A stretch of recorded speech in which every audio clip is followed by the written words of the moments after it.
Hello, Lizzie here. Today I'm going to show you how to make Adrienne. I make no apologies, that's my daughter's name, but I needed a letter A, and do you know what, I thought this month we'll have both my girls, which are Adrienne and Abigail. So this is Adrienne. It's the most superb bag. All of the 9 patches here are made with foundation paper piecing, which if you've never done it before, don't feel daunted.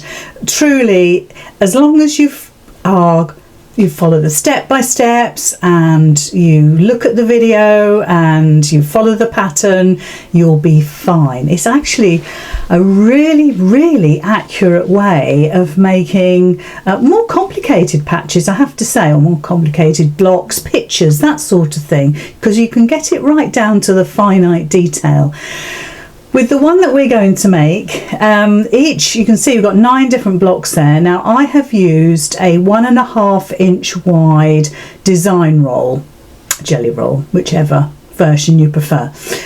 This is a Moda pattern that I'm using, or Moda fabric that I'm using by Janet Clare. I don't think it's available anymore. The one I'm going to demonstrate today is also a Moda, and it's in plains. So they are about, and I do strongly suggest that that's what you use, only because it's easier. You will be able to get 6 blocks out of one particular colourway and then 3 extra blocks out of the rest of the fabric. You get an awful lot of fabric left over, so there's room for sort of manipulation, if you like. You don't have to do it the same as me, where each piece is identical. You can go really random, but you need 13 different colours to make the sort of design I've done. But you could, of course, make this in one plain colour. Why not? Why not? With foundation paper piecing, the world is your oyster. And even if it's all one colour, you'll still see the beautiful design. It's kind of like a wonky log cabin in a way. Drawn by me, grafted out for you on a pattern by me, so you won't see anything like this anywhere else. Similar, of course. Anyway, so obviously I've used red because that's kind of traditional with log cabin. I've used red in the centre. You use whatever you like, and I've used the red again as the lining, which is superb. Nice long straps as well, not too long, because this is quite a big bag. It measures about 15 inches square, with side gussets as well, and I've done the back plain, so you don't have to do the patches for the back. Come on, you know, we've got other things to do, but you might like foundation paper piecing, in which case why not do back and front, or just do 6, or sorry, 4, or do 6 that way and make a shallower one. I'll leave that for you to decide, but this is actually a really good size. It looks enormous on the screen, but it's not quite as big as you think. If I bring it back here, you can see, get a little bit more of a perspective view on it. But it is a great size, and so it's going to be great for when you're going to the craft fairs and all the lovely events that hopefully we'll get to see over the next few months. So I'm going to show you how to make one of these patches up. I've already made 8, and then how to construct. The construction of the bag is actually super easy. I figured after you making 9 patches, 9 blocks, you're going to be wanting to have a little bit of a mental rest. So the actual construction of the bag is actually quite easy. So there we are. Now I have used Bosal in our form to get that lovely strong structure. There's no reason at all why you can't use an ordinary wadding or batting, or you could use a sort of medium weight stabiliser, a more heavyweight stabiliser. I want you to decide what's best for you. But although I'm not a keen fan on the in our form, the foam wadding, actually in this instance it works, so you know, yeah, I'd be mad not to. So there we are. So that is Adrienne, my wonderful eldest daughter. You can see if I hold it back there, looks a little bit better, doesn't it? I'm going to pop that behind me and we'll get going on how to make one of the blocks. So let's pop her just there. So what I've done is, if we go on to the overhead, we'll see this a little bit more clearly. I've done this now for the pattern that I'm going to use, or the blocks I'm going to use in the video, rather than the bag itself, as you've just seen. So I've made 2 up of the pink sort of colourways, pink yellow, very Saharan desert, isn't it? I just absolutely love it. And because it's plains with a bit of a teak in the centre, I think that really works. And also this is the other colourway that I'm using. So it's the greens. I'll bring it in, then I'll take it out, otherwise you'll be swamped. So you can see how that works. So I'm going to have 6 green at the bottom and then 3 pink and yellow across the top. And that all comes from the same jelly roll. So what I do is, and let's just concentrate on this colourway, otherwise you might get confused, is I've printed out the design. And the design, I want you to keep on the A4 piece of paper. I am using foundation paper piecing paper, and I find that really great to use. This is just regular copy paper, and of course you can use the cheapest copy paper that you can get your hands on, because you want it to be thin and wispy rather than substantial. So what I've done is I've printed it out. I mean, you can trim it back if you want to, but you need to keep these dashed lines in here. Where you've got the lines that go beyond the square, that's your stitching line. So I want you to stitch beyond the dash line.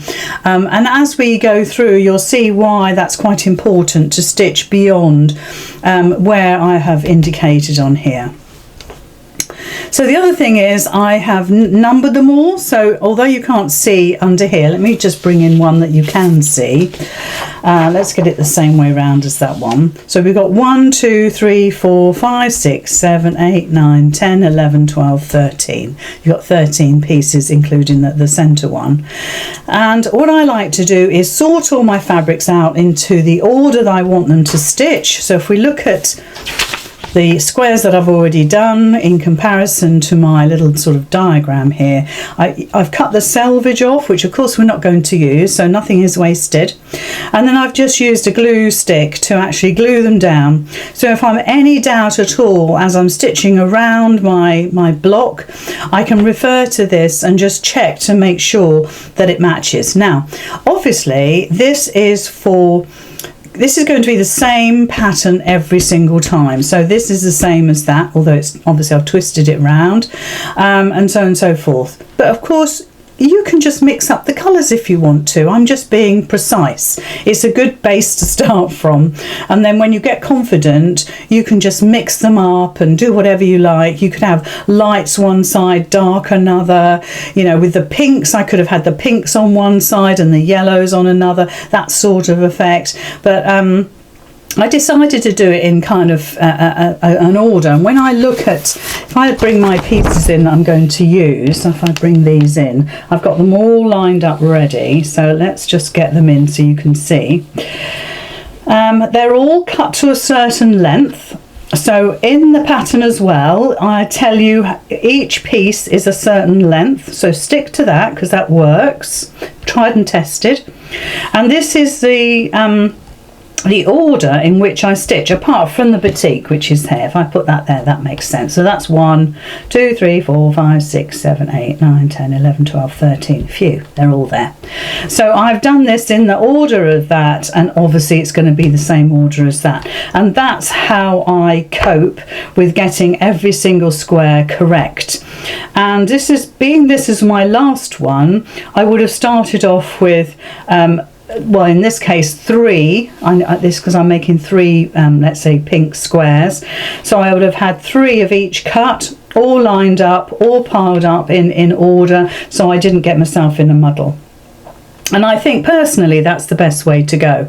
You might decide that you want to do it a different way, in which case that's great. I'm going to leave it to you, but I'm going to show you what I do, and I want to show you how I created the pattern that I've made for you this month. So there we are. So that's the basis of everything. So what I suggest you do is go by the diagram that I've put in the pattern of each piece. I've told you what size, so there's the number and there's the size. So this, for instance, it will be cut as a 2.5 inch square.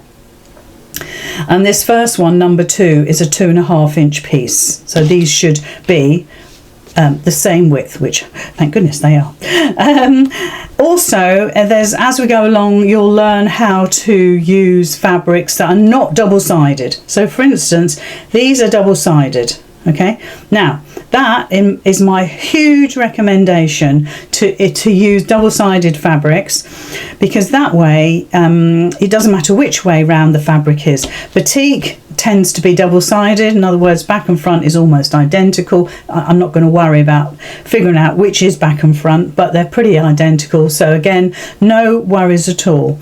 If you're using fabric that has a definite right and wrong side, I'll talk to you as we go along on how those get put together as well, just to make sure that we're covering as many bases as we can cover. There'll always be exceptions to the rule, and there'll always be different ways to do these things, but this is how I do it, which is important to me to show you how. So I would suggest you start off with this. Cut all your pieces to the correct sizes that I've suggested, and then we're good to go.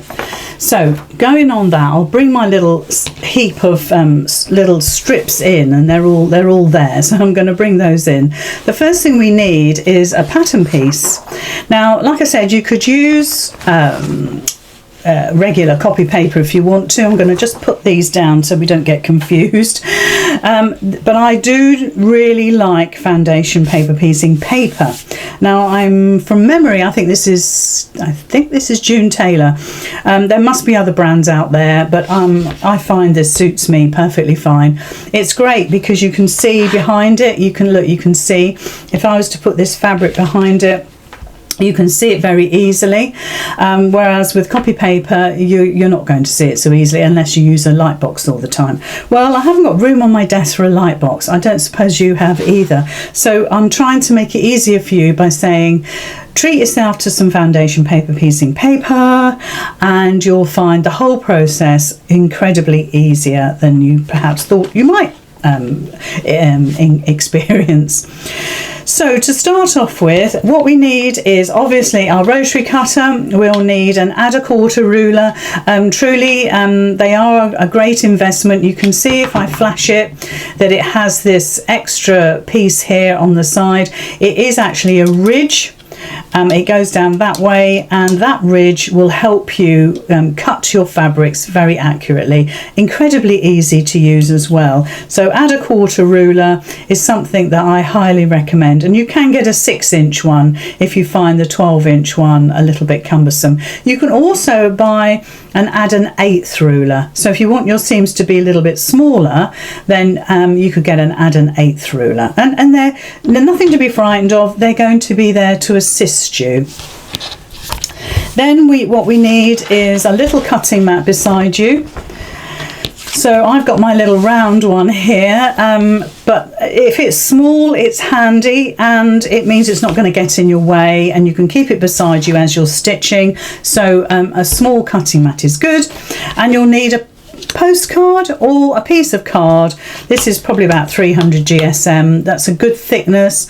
So when you're folding your papers over, your foundation paper foundation paper piecing paper, I'm going to stop saying that. When you fold the paper over, it's got a nice ridge here to sort of butt up against, and as we go along you'll see why I'm saying that. So we're going to make this square. This is the longest part of the demonstration, and I'm going to see it from start to finish with you.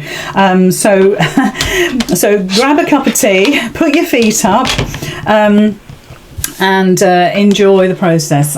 So I'm going to bring my machine in because we're going to have it here the whole time.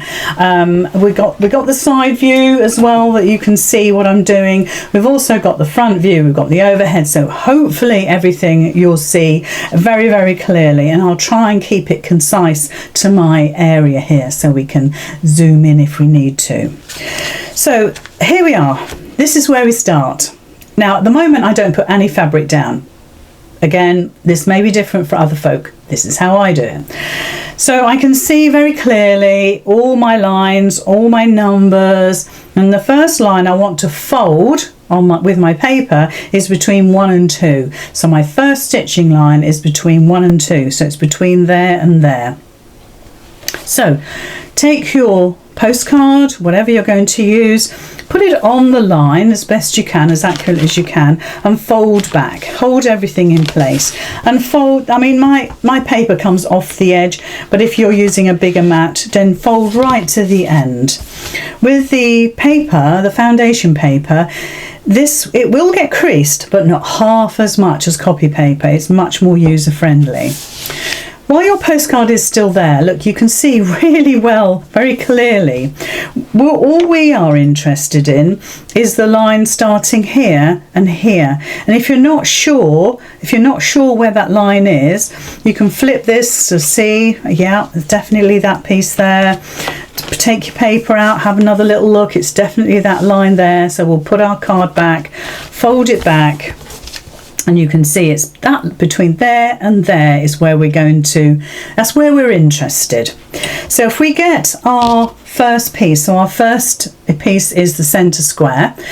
Now with this one, this first piece, you're going to put right side down on your mat. Okay, right side down on your mat. So this, in effect, if it was ordinary fabric, is wrong side facing me. And I'm just going to tuck it under.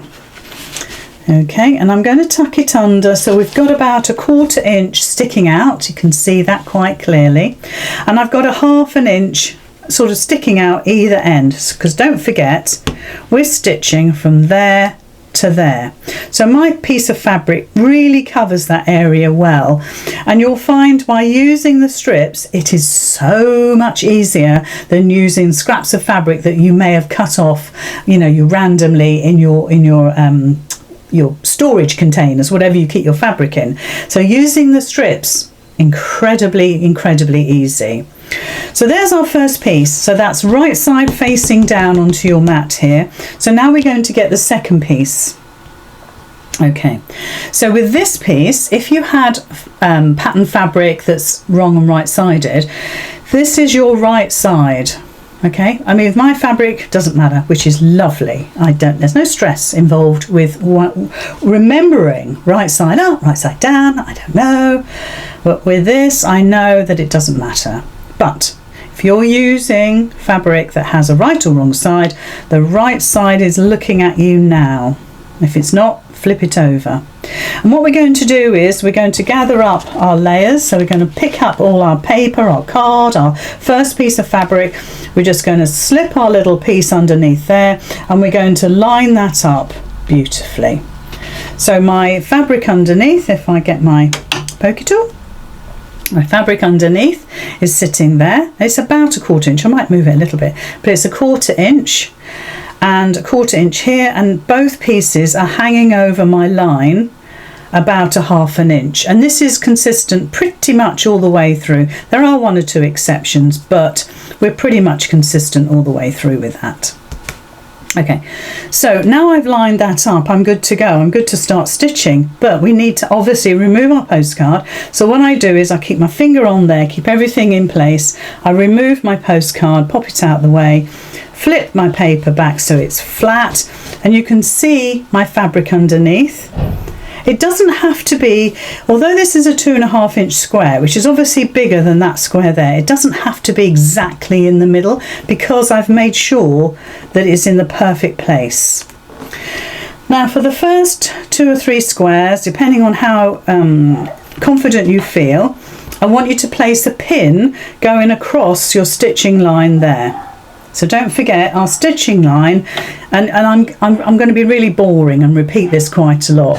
Your stitching line is from here to here. So we're just going to stitch from the top of that line to the bottom of that line. And if you want to stitch a couple of stitches before and after, that's perfectly fine. In fact, I recommend it. So let's take it to the machine. Reduce your stitch length down to between 1.5 and 2. So I'll go 1.5 and 1.4. I do recommend 1.5. I might take that up just a bit. The smaller the stitch, the better you can take the paper off, and also it's securing the top and bottom seams really well if you've got a shorter stitch. So let's take it to the machine. Because we've pinned it, it's very safe at this stage. So pop your needle down with your foot down. I'm starting a couple of millimeters away from the edge of my line here, so there's my line here. So you can see, if you can look at the needle there, I'm just a little bit before that, taking my pins out because it's still secure sitting on the top of my machine bed. And there's my first piece done. So if I show you on the side camera there, you can see through the paper, you can see how well that's sitting. And then all I'm going to do is fold that back. You can finger press or you can use a roller. So I'll use my roller, and I'm going to use that every single time, assuming I remember. So that piece is now flattened out nicely. So now we're going on to number 3. So again, you can see the fabric underneath. This is the joy of foundation paper, is that you can see the fabric underneath. So this time we want the line between 2 and 3. So it's this line here that we're going to stitch. So this time we're going to get our postcard. This is going to be the same now all the way around. And if you have stitched, I want you to have a look at this. If you have stitched beyond your line, all you're going to do is pull your paper back, pull the stitches a little bit, and it'll be fine. You mustn't worry about it. So get your add a quarter ruler, cut your fabric so it's beautifully neat. Take the ruler away. So there's our 1/4 inch of fabric going all the way along. We can see that beautifully. Let's get our second piece of fabric. So this is fabric number 3. And again, because we're using strips, this makes it so much easier. So I'm just going to pop it under there. Don't forget, this is right side facing me if it was regular fabric. And you'll see now I've just lined it up. So there's my fabric underneath. Okay, and again, easily, this is our stitching line between there and there, and easily we are overhanging by 1/2 inch, which is lovely. It doesn't mean that you have to worry too much about where the ends of your fabric are. You know you're well covered, and actually the waste is absolutely minimal with this. So now we've got that all in place, all lined up. Put my finger on there, take my postcard away, flip my paper over, and again I'm putting pins, make sure it goes all the way through, okay? 2 pins, top and bottom, well away from where I'm starting, and well away from where I'm finishing, but I'm going to take these out as I go. And we're going to stitch now from here down to here. If you want to start a couple of millimeters away from the start of that line, that's absolutely fine. And then, because I don't want you to worry that you have to start just there, because actually it's better, in my opinion, you start a couple of little stitches away, all the way down and finish around about there. Take your pins out as you go, even though you can stitch over these pins. I certainly will not. And just make sure that your fabric is still laying flat. Now, because we can see through, I know that is all lying beautifully. Now flip it over, that's what it looks like. The great thing is about foundation paper piecing is the accuracy. Even though I have to say, and I will be honest with you guys, this is my nemesis. I can't always get my head around it. If I needed to flip the pattern and make it the opposite, I would totally struggle, because I don't have a logical brain. I have a creative brain, but not a logical brain. So although it's my nemesis, I adore it and I will do it. So there we are, bring it back to the mat. Now, so you can see we've just stitched along there, and now if I flip it over, you can see my fabric. I'm going to finger press it back, get my roller and give it a squidge. Use a warm iron if you want to, not a hot iron, just a warm iron. So there we are. So now we're on number 4, so the routine goes back. Putting our postcard against the line, we're stitching from there to there. We're folding our we're folding our paper back. Because I stitched beyond that line, I'm just pulling that so you can see how that looks. When we just pull those couple of stitches, it's fine. Putting our add a quarter ruler, cutting, and look, tiny little bits of waste. If you want to use them for toy stuffing, etc., of course you can. So there is our 3rd piece done. So let's take the 4th piece. These are all different lengths, and some are absolutely the same as the last one, some are not, because our actual log cabin strips are quirky, if you like, they're wonky, so it won't always be the same. So again, all I'm going to do is tuck my fabric underneath. I want you to have a little look now, because this is important. This is the line I'm going to stitch. Let me move my postcard. This is the line I'm going to stitch from there to there. So although when you look at my fabric underneath, it doesn't quite line up like we did before, it's because my 1/2 inch is my under fabric. Yeah? The same with this, it's my under fabric, not the top fabric. So as long as my underneath fabric is covering my line with a 1/2 inch roughly overhanging, you're good to go. So there's my next piece. I'm going to stop counting now, so I know I'll make a mistake. So our next piece. So I'm holding it, removing the postcard, holding it, flipping it back. Get my pins, incredibly useful. Make sure they go in. Make sure you're not puckering your fabric. Let's just make sure, because I sort of scrape it against my mat just to make sure that I've gone through all my layers. There we go. And we're stitching from there to there. Back over to the machine. We've pinned it so we know it's safe. And then we're just going to start stitching. Again, we'll take the pins out as we go. Just a couple of stitches over that line. And that's our next piece done. So look at the overhead.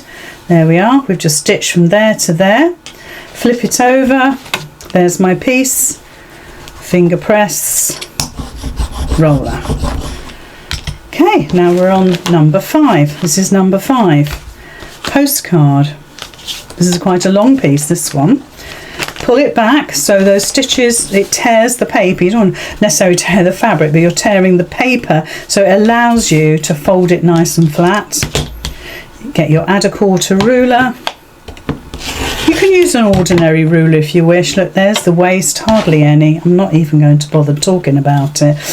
There's our next piece. We line that up. There we go. All we're going to do is pick it up, push it under, and all I'm interested in is making sure that between that line and that line, my bottom fabric overhangs by about a 1/2 inch. So I could bring that down just a wee bit if I want to. It's not crucial. As long as the bottom fabric goes beyond the line, which is there and there, it'll be fine. Absolutely fine. So hold, pull your postcard out, flip that over. And I'll keep on pinning, because actually I think that's quite important. You could do this without pinning, but you run the risk of your fabric flipping over or moving as you transfer it to your machine. So all the way down line number 5, and line number 5 goes between number 1, number 3 and number 4. So I would say just look at your pattern and realise you're doing it in number order, and the pattern will always show the block that your piece that you're stitching will go over to the right. I think you can't go wrong with that. So there's the piece we've just stitched. Let's flip it over, finger press, give it a little roller, and then flip it over again, and you've got number 6. It just works a treat, it really does. So you can see this is quite a quirky shape, so there will be a little bit of waste on this end here, but really it's so much easier than trying to cut exact pieces. Fold your paper back add a quarter ruler, cut, discard your scraps, get your next piece. So there we are. Take it. Oh, Lizzy, I didn't hold it, but it doesn't matter. We're okay because we haven't put that back on there yet. So just lift this up, move it under. Don't forget we're going to cover the 6 line, which is, if I just position it, it's the piece from there to there. So all you want to do is make sure your bottom piece covers that line, and up the top it covers that line. Okay, which it does beautifully. Again, take the postcard out, flip it over, use your pins, make sure you wriggle it so you're scratching your cutting mat. It's the only time I'd say to you you're allowed to scratch your cutting mat. Bring it over to the machine and start stitching. This is actually quite a mindful process. Even if at first you think, oh my gosh, this is doing my head in, because I think that every time. But actually, it's really quite mindful. So there's our number 6 piece cut, stitched from there to there, and I've just overhung the stitches a little bit, and that's okay. Flip it over, push it back, use your roller or whatever means you're using, even if it's just finger pressing, but try not to get a fold in it. I suppose that's the main thing. You don't want a fold in your fabric. Flip it over, and now we're on number 7. So you're folding back over the postcard. You're just pulling that back if those stitches are caught. Cut. Take the scraps away, get your next piece, take your ruler away, pop that under, make sure that it's 1/2 inch either end. So if we look at it again, I lift that up, you can see it's 1/2 inch over. There's my line. Take the bow postcard away, flip your paper and pin. So I can go a little bit higher to there. It's just making sure that your fabric stays in the right place. So back over to the machine again. It doesn't take too long. If you've got 9 to do, so it's I suppose it's quite intense that you've done 1, you think phew, but you've got another 8 more to do, and I'm sure some of you might even want to do the back in English foundation paper piecing as well. So if you do, good luck, enjoy it. You might find that the scraps that you've got left over from your jelly roll, your 1.5 inch roll, are going to make some more squares and make it really random. So really I'm just repeating this process now. So don't be worried if you're not looking overhead and you're not seeing. You might well be, depends on my editor. The process is the same. As long as we can get you started on this, you'll be absolutely fine. And like I said, the construction of the actual bag is so super easy, really. And I've done that intentionally. So let's just move that along a little bit. So take my postcard away. Now, the reason why some pieces are 1/2 inch bigger, roughly, and some aren't, is all down to the fact that these are, I can't sort of say to you cut 4 5/8 or something like that. So I said cut 4 1/2. Or if I said 4 1/8, I'm saying 4 1/2. So, or 4. So there'll be some slight changes with that 1/2 inch. I didn't want to make it so complicated that you were put off by doing it. So I'm stuck to the 1/2 inches, and it works okay. And actually, I really like this. I'm now very worried that my Adrienne, my actual daughter, not the bag, will want to keep the bag I've made. She's got her eye on it, although she said she doesn't know if she likes the craziness of it. She's got a very, very methodical brain, I wouldn't say analytical, but she likes everything to be lined up and equal. So use your pins, even though you might start to feel a little bit confident. Never feel confident. Always use your pins. Maybe when you're on block number 9, you can stop using your pins. It's just a case of when you transfer it to the machine, the fabric moves underneath and you can't see it. So there's number 9 done. I just love these fabrics.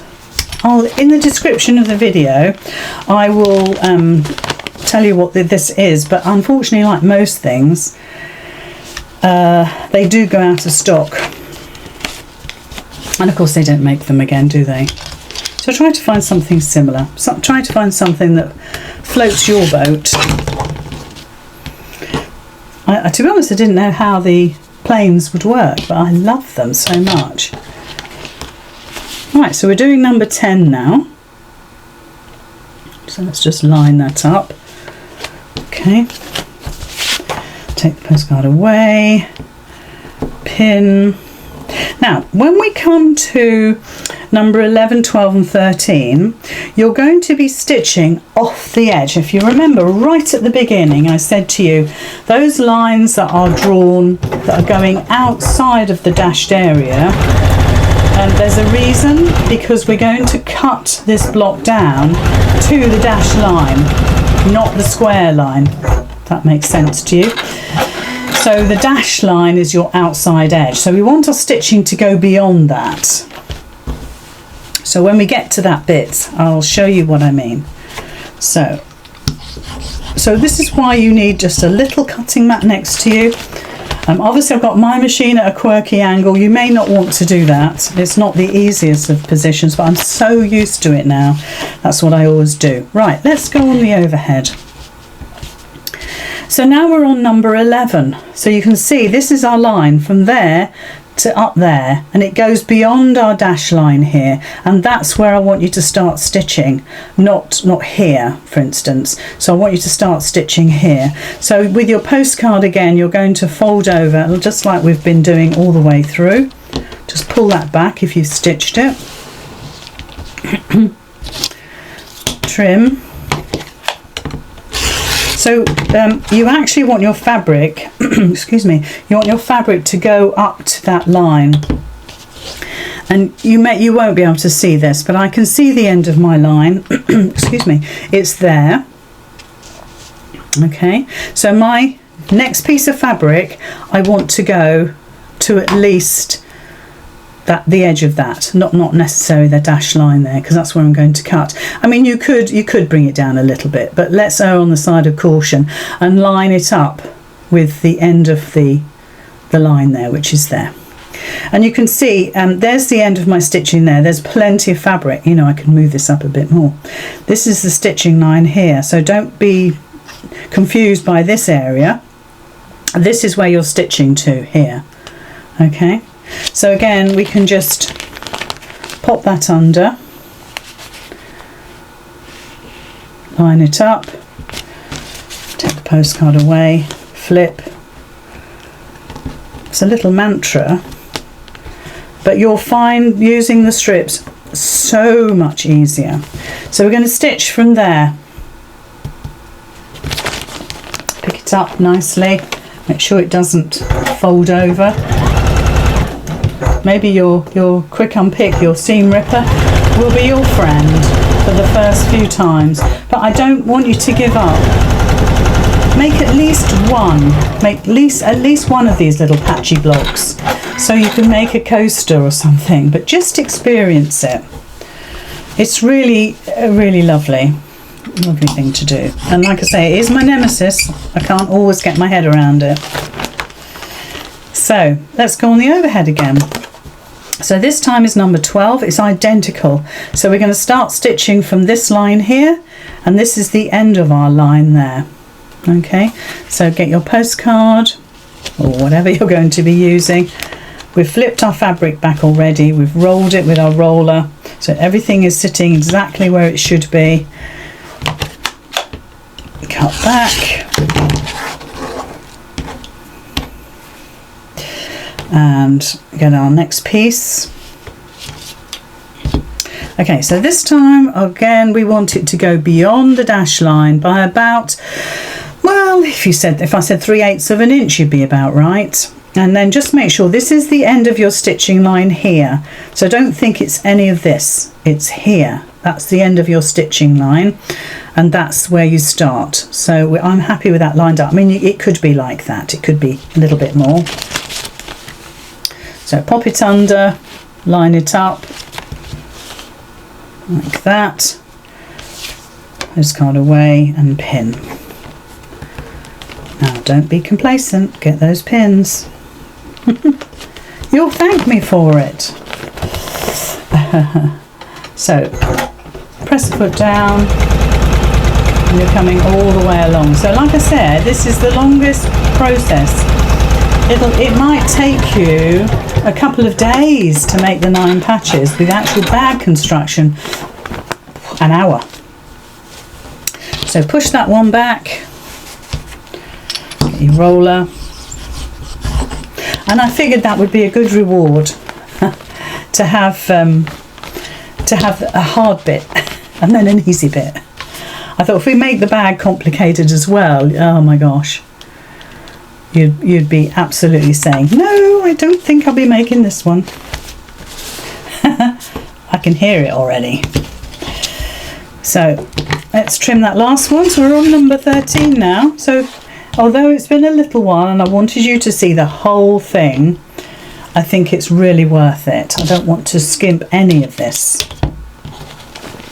So just as before, we're lining everything up, making sure that our fabric extends the dashed line. That's the most important thing at this stage.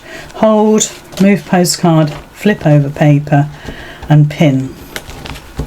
If you don't pin, you might find your seam unripper goes into action. So we're stitching, this time we're stitching from there to there. So we're coming really off the paper or the dash line, both ends. And that's the only one that does that, because that's the last one. So let's go down. Now, none of my blocks I've actually put an iron to. But once you've cut these out, of course you can iron them like you normally would. Okay, so finger press back, make sure it's sitting nicely. So if you want to, I would give perhaps this a little warm iron now, and iron from the paper side, especially if you're using plain fabrics, because you don't want the shine of your iron to be on your block. That would be such a shame. So that's our block finished. So let's just move the machine a little bit. So now we've got our block finished. So let's have a look on the overhead. That's what it looks like. Really happy with that. Looks so neat, doesn't it? Foundation paper piecing can be so pinpoint accurate. It's lovely. So flip it over, and this is where we're going to cut. So I'm going to use my add a quarter ruler. You can use your regular ruler if you want to. Make sure that all your pieces are lying flat so you can see them. Nothing is tucked underneath or twiddled in any way. You want them all to be flat. And you're going to now cut along that dash line. You're going through quite a few seams, so you might want to make sure you've got a new blade in your cutter. Don't forget also, having completed all 9 blocks, I think changing your needle would be a good idea. Don't bother changing it beforehand, because you've been through loads of paper. Foundation paper piecing is not, the paper isn't so bad because it's quite wafer thin. You could use parchment or vellum, anything like that, because it's nice and see-through, which I think actually for me is really quite important. So let's move all these bits and bobs out of the way. So that is our finished block, and when we turn it over, it looks absolutely sensational. Let's see it against the white of the desk. Isn't that gorgeous? And you'll see with once we join it up with the others, how that's going to look. It's just too delicious for words. Not too sure where I'm going to put this piece. I think I'm going to put it like that. Obviously you can decide on your design. So I have, just for quickness of demonstration, taken the papers out of the ones that I've already made. You can see there's a few little bits left in there, but basically all the paper has been removed. And the reason for that is it's just for speed. Just for speed. What you could do is take the papers off while it's still on the A4 piece of paper, but you'll lose your dash line. Okay, so best to cut it and then tear the papers away. But what you do have is a vulnerable seam here.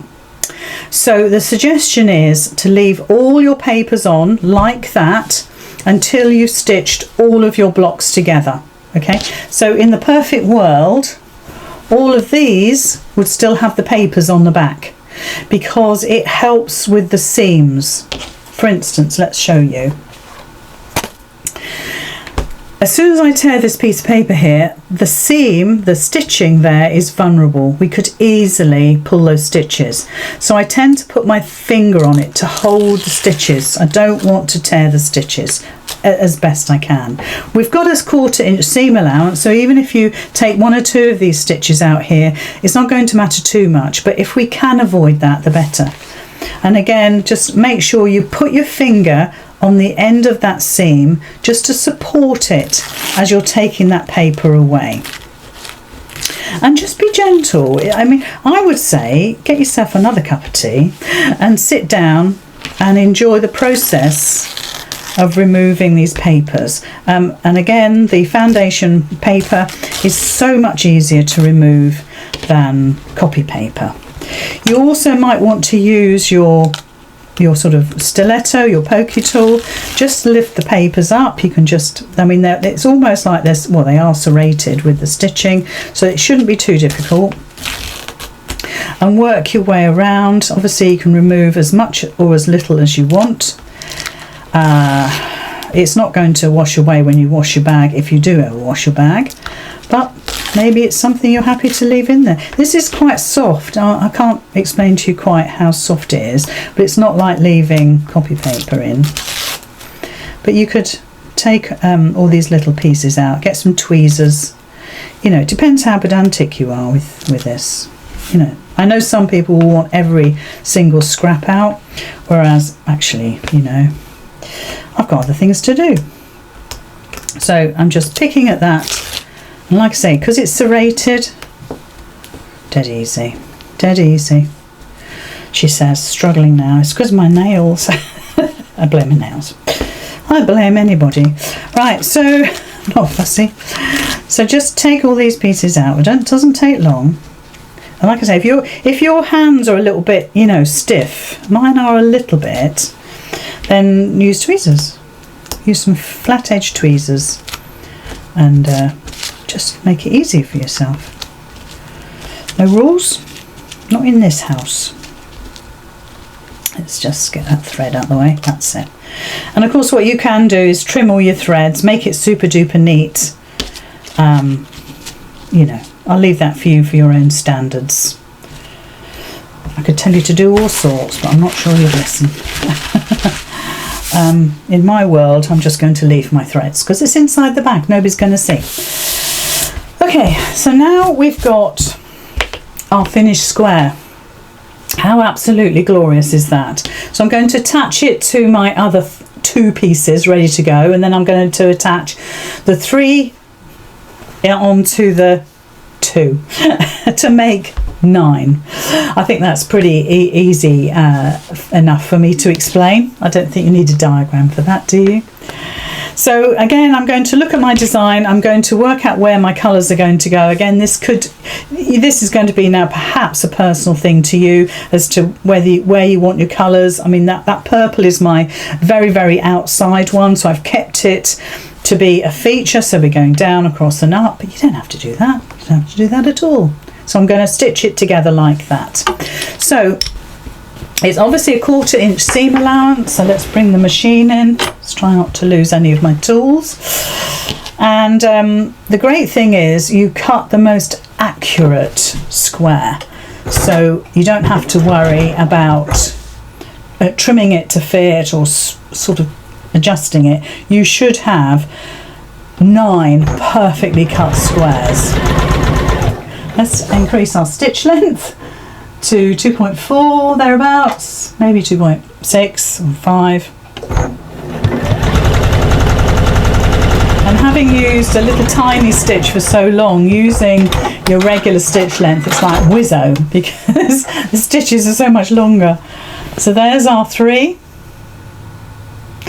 And please press those seams. And then we're just going to attach it to the bottom panel. Okay, so you're putting, let me try and hold it, I doubt I can, we'll give it a go. So you're attaching that to that. Now obviously, like I said right at the beginning, if you use a jelly roll, in my experience, you will get 6 perfectly identical squares out of the jelly roll before you run out of certain strips. Yeah. If you go random, you'll make all 9 all random, and you won't have this definite north-south divide. I'm going to leave that for you to decide. I quite like it. So now what we're going to do is obviously nest our seams like we normally would. So have a look at the ones that you've already stitched. I'm just going to make sure I've got this the right way around to me. Let me look at my one that I made. So I want it so this piece is at the top like that. So let's have a look. Oh yes, there it is. Just want to make sure they match. And then right sides together, 1/4 inch seam allowance, nest those seams, so make sure you're nesting the correct seam, and pop some pins in if you want to hold it to get that accuracy. I put 2 either side, so if we look on the overhead, I might as well show you that little piece there. Let's get that out of the way for a second. So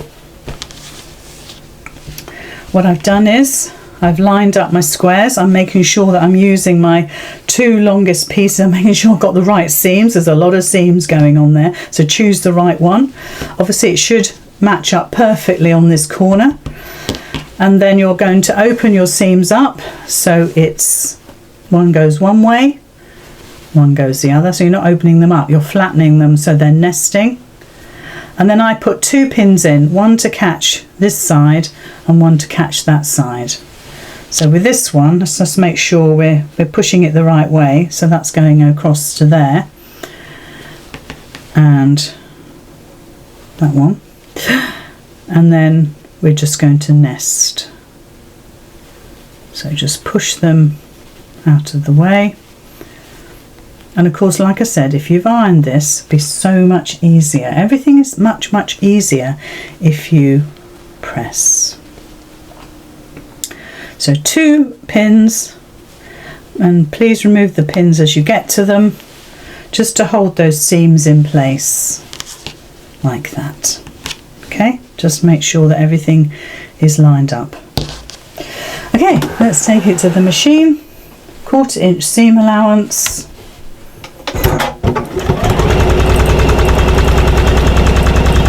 So as we come up to it, just take your pins out.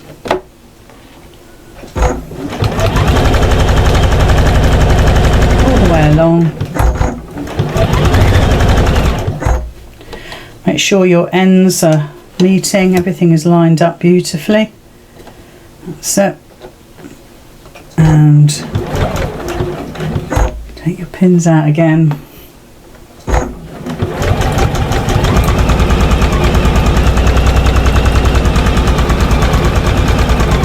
Okay. So 1/4 inch seam allowance is now throughout. Regular stitch length throughout. So there is the front piece of our bag made. So jolly. So what we're going to do now is attach our foam, wadding, whatever you decide to do. So I've got a lot of bits here. Let's just pop them down on the floor for a second. I have already attached the backing with the foam. So I'm now going to go ahead and attach my foam to the backing of my piece that I've just made. So I'll go ahead and do that, and I'll meet you back here in a minute. So I have attached my foam to the back of my piece, and just to make it the squares stand out a little bit, I'm going to quilt. But all I'm going to do is quilt where the obvious joins are. Now, quilting in the ditch is actually quite a challenge, so if you're not very good with your straight stitching, can I suggest you just shadow quilt each square separately? Maybe draw the lines on and then stitch, but I'm just going to go for it. I'm just going to stitch almost like a crisscross, and in the pattern you'll be able to see it's just like a tic-tac-toe. That's all I've done. So I'll do that now.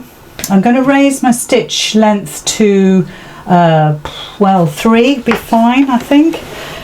With this, it's not structural, it's just literally to make the foam pop the piece a little bit. So we'll just start right where we should. Let me just get the right end of the square. So again, yeah, make sure that you're stitching on the outside of each square, because there's so many lines, you just want to make sure you're in the right place. And just follow. Now I'm going to use my cream thread. Maybe it's something that you'd want to use variegated thread, maybe, to pick up all these colours. Maybe you're brave enough to do a cream. I'll leave that for you to decide, but it's not the easiest thing to do. But I'm just going to go for it, really. Take your time, keep your eye on everything. And if I go over the line, I'm not worried. Ideally, you're going to go from top to bottom, but I'll just turn this around.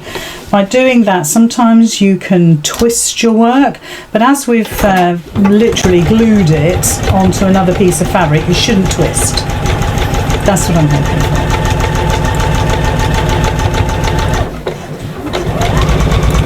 Just keep your eye on that needle, and if it does waver, it's half the charm. And because we're using cream thread, it'll stand out. I can see my stitching, which you're going to. So again, let's just go down. As I say, it's much easier to shadow quilt. But I live dangerously. And of course, if you've used patterned fabric, you're not going to see your stitches half so much as what you'll see mine.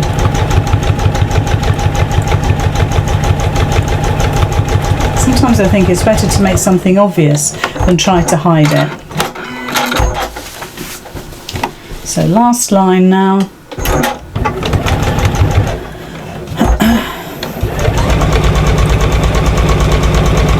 Machine work for you. You're not perhaps going to go as fast as me.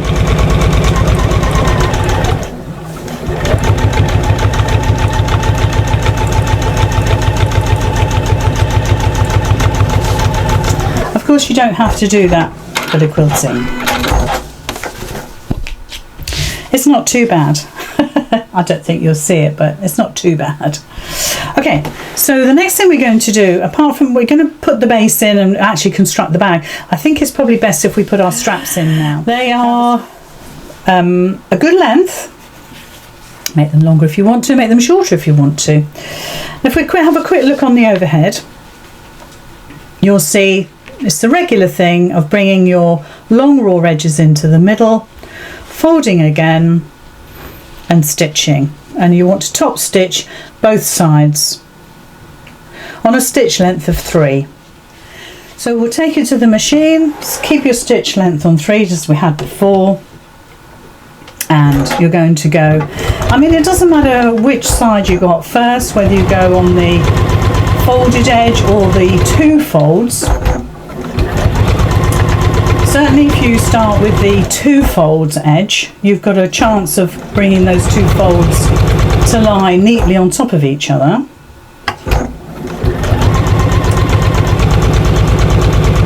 You could use matching thread or contrast thread on the straps.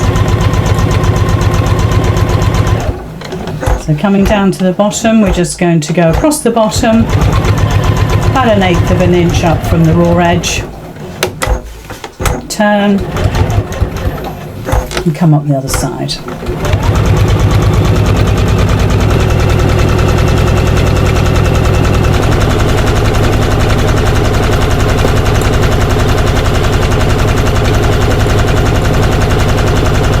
There we go. Beautiful. They always make lovely straps. And I've stabilised these with a medium weight iron-on interfacing, not a foam, an interfacing, Vaseline. Okay, so let's put our straps in. So they want to be 4 inches from the sides. So remember what your sides are. So for instance, with mine, let's just pop that out of the way. Obviously, it's going to be 4 inches here and here. With the back, it doesn't matter so much because it's, in my instance, it's plain. So I'm going to measure 4 inches in. This is all in the pattern. And put my strap against the 4-inch line and pin. In fact, I'm going to clip because there's a lot of thickness here. Bring my strap around, and if you want to, you could make sure that the 2 folded edges go into the centre of the bag. So again, measure 4 inches. Let's get the ruler the right way round. Do it that way. Just bring it in so you can see what I'm doing. I don't think you've ever got a desk big enough. So if I move that out the way, bring that in, now you can see. So bring my ruler in, you can see it's there. So pop a clip in. Okay, let's do the other. Bring the machine in.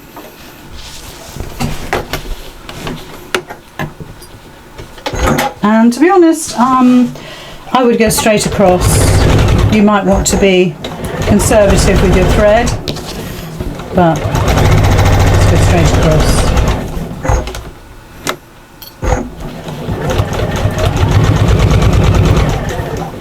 And cut, and start at least 1/2 inch away and finish at least 1/2 inch away.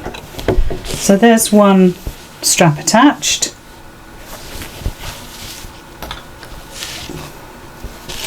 Let's do the other one. So start 1/2 inch away. You're stitching at about 1/8 of an inch in, all the way across, just because it's easy.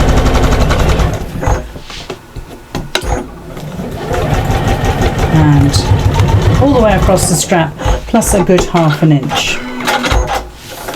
So there's our other strap in place.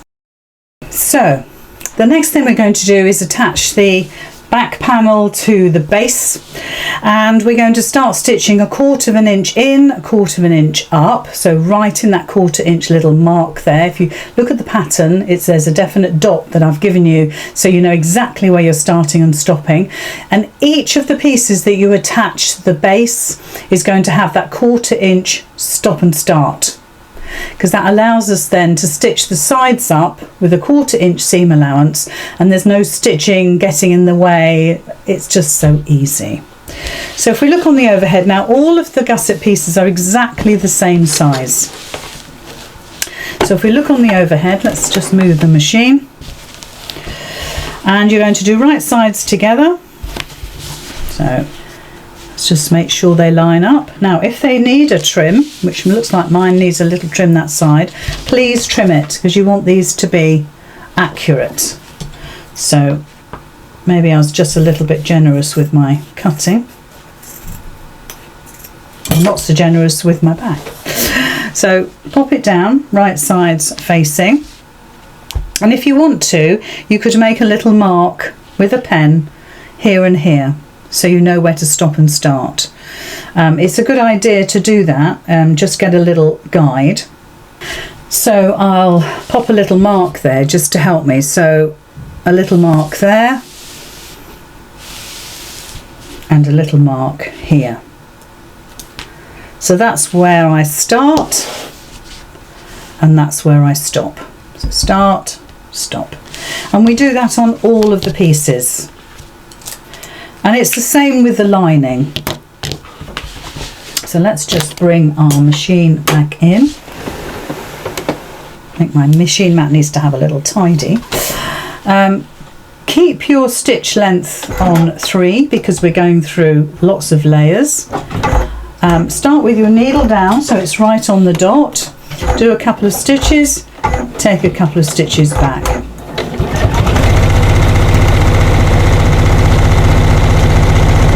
Now with the lining, on one of the base long sides, you're going to leave a turning gap. And make a decent turning gap because this is quite a big bag. So let's just stop 1/4 inch away. I've got my dot. A couple of back stitches, cut your threads. So there is our base attached. Lovely fabric, isn't it? So once you've got that base stitched on, we're now going to stitch the other piece onto the base. So that's our patched piece that we've just created.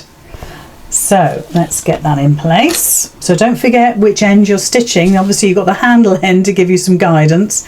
So we're going to be stitching this end here onto our base. So the same rule applies. Right sides together. And obviously you're going to use clips if you need to, just to hold it. I suppose I should. Let's do that. I'll just put a couple in. And then we're going to do that 1/4 inch again. So a 1/4 inch little mark. So you could obviously use your rulers to help you. So if you look on the overhead, you're just going to do a 1/4 inch there. So this is your base.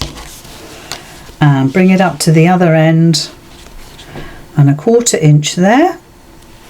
So that's your stop mark. That's your start mark up the top here. Oops, there we are. And like I said before, you need a bigger desk sometimes. So let's bring the machine in. Pop your needle down where that mark is. Put your foot down. So do 1 or 2 little stitches and then a couple of stitches back.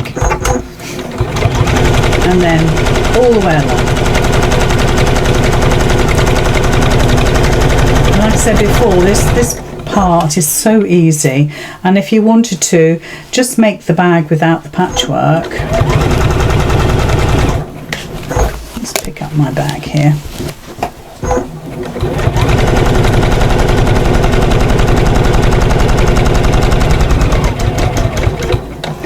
So just stop on the dot, a couple of back stitches.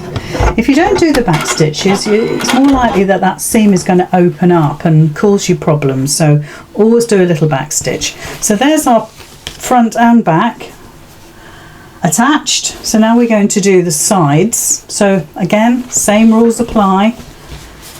Take one of the straps. You should see my desk. Right sides together. So let's have a look on the overhead. I'll keep my machine there.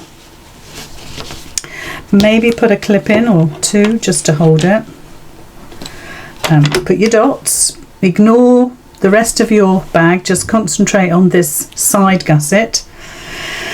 And what you want to do is when you start stitching, you want to bring the edge of this back like that. Okay, so this is where you start stitching, just here. And in order to do that properly, you'll need to fold your bag out of the way. Just make sure those corners line up. So I'm going to take my clips out just to make sure I'm going to do that. So line up those corners. Pop your clip in, and then you'll know by default that that's going to be correctly placed on that end. But let's just start from here, and then as we get to there, we'll move that back like that and then stitch to the end. So you're not stitching on this piece at all, you're only stitching on the base. So side gusset to base. So let's pop it under the machine again. I'm just going to move a couple of bits on my desk. I'm sorry, I had to move the microphone. We were going to hit it with this massive piece of bag going on. I think I'm pushing everything off my desk now. So right sides together, get those corners lined up, fold your bag back so you're not stitching that. Pop your needle in that mark, do put down a couple of stitches back, which it didn't want to do but now it has, and then up to the other corner. And as you come up to that corner, I want you to move the back panel of your bag out of the way. You're literally just folding it back on yourself, and you're only stitching up to the dot, and then a couple of reverse stitches and you're done. So we've attached that side like that. Same again on the other side. Like I say, it's a big bag. It's not quite so big when you put it together, but there's lots of bits floating about. So we're going to do the same again. I won't do my little dot. I'll just trust my judgment, but please you do the dot. And if I'm hitting the microphone, I'm sorry. So line it up, needle down where the dot is, couple of stitches back just to secure that. Run all the way along. As we get close to coming up to the main bag piece, I'm just going to fold all that out of the way. Make sure my corners line up of my base and my side panel, and just cut my threads. Good. So we've now got this sort of shape going on. Not easy for you to see. So right sides together. Now this is where you're going, for me, this is what I do. I fold my base into a 45-degree angle. So my side gusset here meets this side here. So you're going to fold that over. If you want to, pop a clip in it. So if we look on the overhead, that's what you'll see. So if I do that again, here's my side, here's my base. So I'm going to fold this on a 45-degree angle up to there, so the side and the base meet. I'm going to pop a clip in it, and then your side and your front panel will sit perfectly together, and you're going to stitch from that dot all the way up to the top of your bag. So that's the crucial piece, folding your fabric so you've got a 45-degree angle. So let's just stitch that. Now in this bag I haven't trimmed my foam back. I actually have, on this particular bag, I found it easier not to. Although a lot of people would prefer to do that, I totally understand. So just make sure you've lined up your raw edges. And you're taking it all the way up to the top.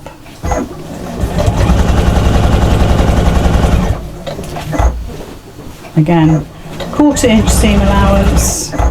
Just make sure you're not catching anything.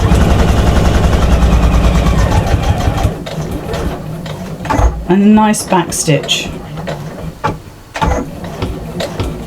So it's secure, because when we stitch that top seam you don't want any seams coming apart. Okay, so now what we're going to do is take the clip out. We're going to do the same again. So we're going to get our piece and fold it over so it all, you're kind of folding it back on itself. You'll find your own method. So this side seam is now going on a 45-degree angle to the side. So I'm not sure how you're going to see that. But if you fold it back out of the way, so all you've got is the side of your side gusset here and the front panel here. So all of this is folded away, and you see how that looks? It's much easier when you do it. So needle into that little point, back stitch. Sorry, like I say, if I'm messing about with the mic, you'll hear it, so I do apologise. I sometimes wear my mic, but I find that gets in the way as well. So I prefer it just on my desk. So all the way up, 1/4 inch. Make sure your top edges meet okay. If they don't, just trim them. If you think about all the seaming you've done on your patchwork piece, it may well be just a little bit out. I shouldn't worry about it, just trim it. Okay, so that's one side panel put in. There we go, you see? So now we're going to do the next one. So exactly the same as we did before. You're folding it all out of the way. So these seams lie at a 45-degree angle. Pop it under the machine. Foot down, needle in, a couple of little stitches.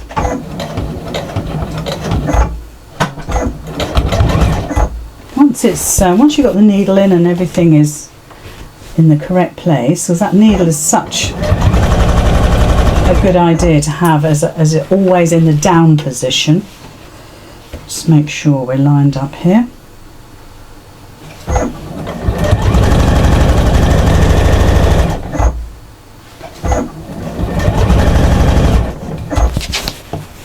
Okay. Just need to trim my side bit a little bit. Okay. That's better.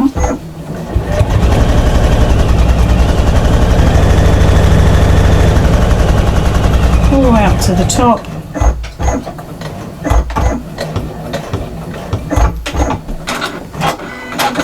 So there we are, and we've just got the last one to do. Fold everything out of the way. Needle in.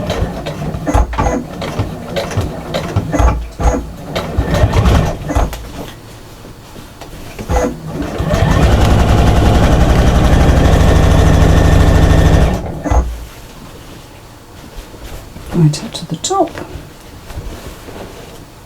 Make sure those raw edges are sitting together. I'm going to check that because I think it moved slightly, so I just want to make sure I've caught it.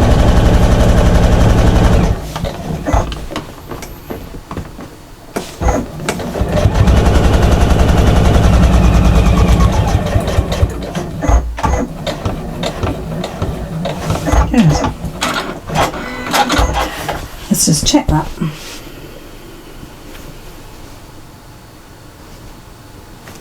Just going to give it a little bit of a reinforcement there. I think it's fine. I think it just wriggled a little bit. But better to check it at this stage. Good. So now we have our completed bag, although it's inside out. Let's turn it through. Oh, take the clip out.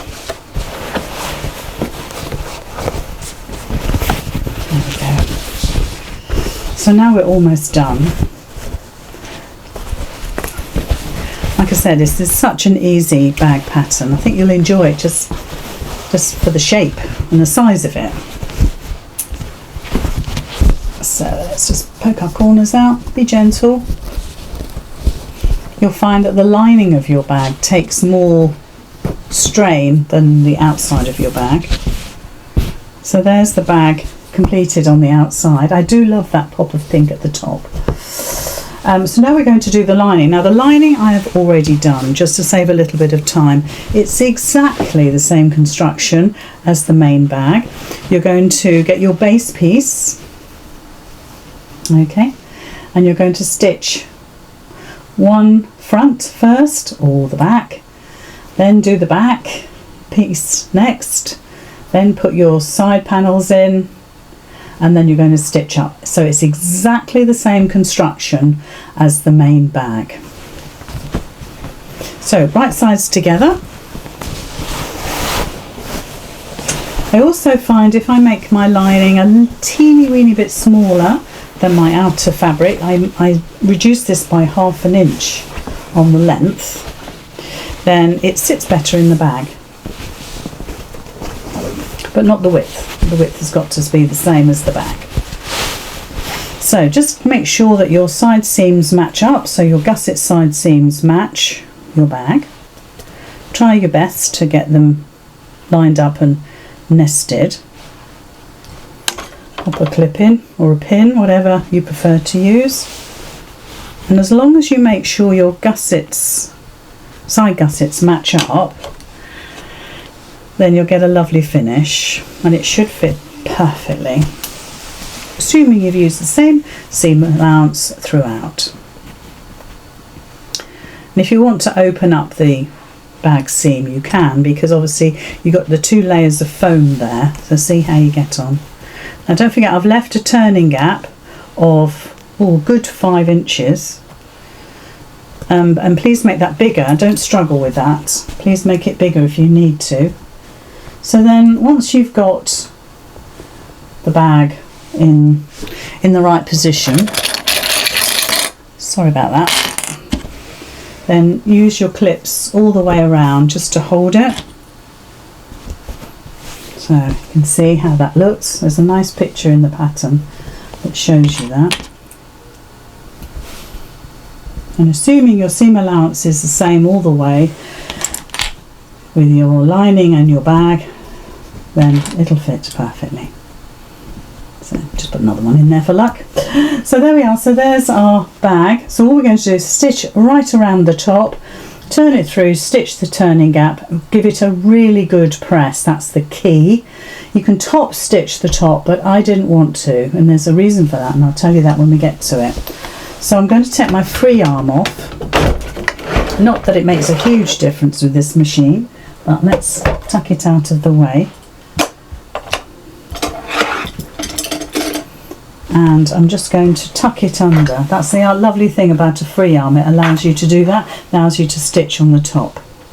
So again, now you may want to go more than 1/4 inch here, so do 3/8 perhaps, but the seam allowance I've allowed for is 1/4 inch, so see how you get on. With the clips, you might find it difficult bringing it through the free arm. See how you get on. You might prefer pins. Take them out as you go. Make sure that all your raw edges are sitting on top of each other.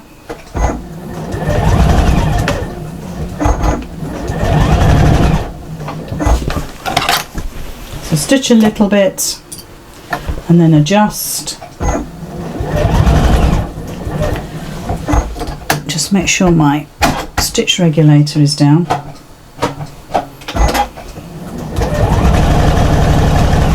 That makes a huge difference. If you've got a walking foot, please use it at this stage, because you're actually stitching a lot of fabric layers.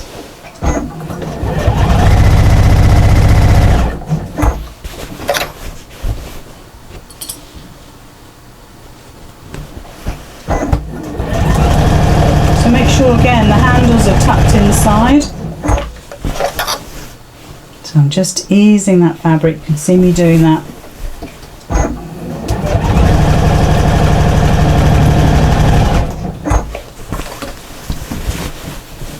Take all my clips out now.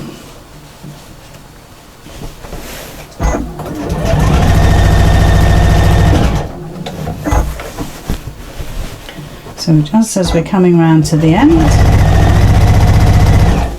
make sure that there's no pleats or tucks as you come up to where you started. So just as you come up to where you started, don't do a back stitch, just continue your stitching all the way along by about 8 or 9 stitches. Okay, let's push all that out of the way. So that's our bag stitched. Got a nice big turning gap there. You might find that not big enough. See how you go. You'll see how I go. Because there's a lot of bulk now, so we might have to make it bigger.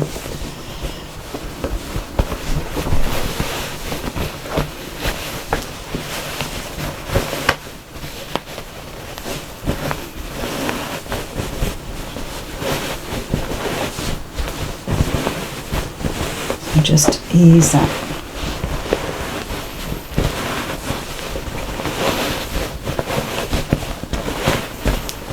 Just gently, gently. No rush. The great thing is if you've done a nice back stitch on your closing gap, then it will stay strong and it will do more than you think. So there's our turning gap, so we need to actually stitch that close, which I will promise I do. But we want the lining to go inside, so there's no point fiddling about with our lining and getting the corners beautiful, because actually it's going to be the other way around. So push your corners out again of your bag. Probably needs a nice little iron down there if you can manage. So that's our bag complete. It needs a press. There we go, push it down. Now, let's just have a think about this. You could, if you wanted to, leave your lining fabric to poke up a little bit. It looks like you've done a bit of binding. Personally, I don't want that to happen. So what I'll do is I'll take this to my iron and give it a really good press, and then I'll come back to you. Cut. So I gave it a good press, and there we are. That's our lovely Adrienne bag finished. If I bring it back, you can see it. It's not as huge as what you think. It's just a great bag to make. I absolutely love it. Now, top stitching. If you want to top stitch, by all means go ahead. It'll certainly keep your lining in place. I could with this one because the lining is a patterned fabric. With my original one, I didn't want to because, let's just pop that there, because it was plain fabric inside and out, and you would really have to press that well and get that accuracy, because you would see very much the stitch line in here. So rather than sort of maybe, I don't know, rush it, spoil it, I just thought, you know what, a really good press, and you can see that that lining really stays put, and it gives you a lovely shape. Again, I also pressed these seams, so I took them to the ironing board and pressed these seams like that to get the square, the boxy look, which I need to do with the new one, this one. But I think you'll agree it's a beautiful bag. So this is Adrienne, a beautiful foundation paper piece bag, and I hope you make loads.